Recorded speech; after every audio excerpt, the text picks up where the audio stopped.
எவரையும் மேன்மைப்படுத்தவும் பலப்படுத்தவும் உம்முடைய கரத்தினால் ஆகும்.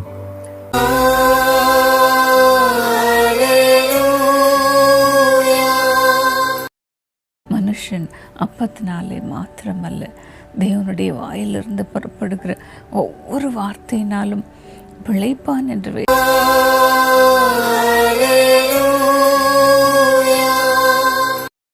இனிமேலும் நான் ஏந்துவேன், நான் சுமப்பேன், தப்புவிப்பேன்.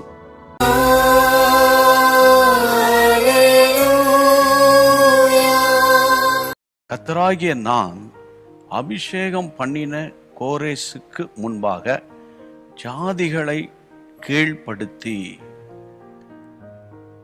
ராஜாக்களின் இடைக்கட்டுகளை அவிழ்க்கும்படிக்கும் அவனுக்கு முன்பாக வாசல்கள் பூட்டப்படாதிருக்க கதவுகளை திறந்து வைக்கும்படி அவனை பார்த்து அவன் வலது கையை பிடித்து கொண்டு அவனுக்கு சொல்லுகிறதாவது,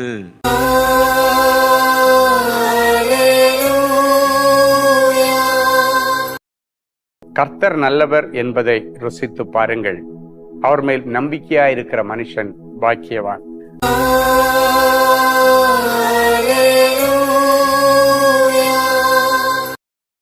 ஆதலால் இதோ இப்பொழுது நான் அவர்களுக்கு தெரிய பண்ணுவேன், என் கரத்தையும் என் பலத்தையுமே அவர்களுக்கு தெரிய பண்ணுவேன், என் நாமம் யெகோவா என்று அறிந்து கொள்ளுவார்கள்.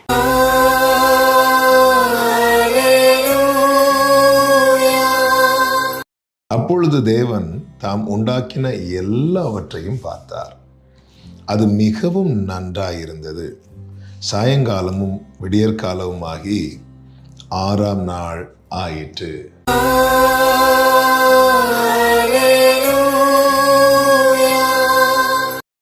என் சமூகம் உனக்கு முன்பாக சொல்லும், நான் உனக்கு இளைப்பாறுதல் தருவேன்.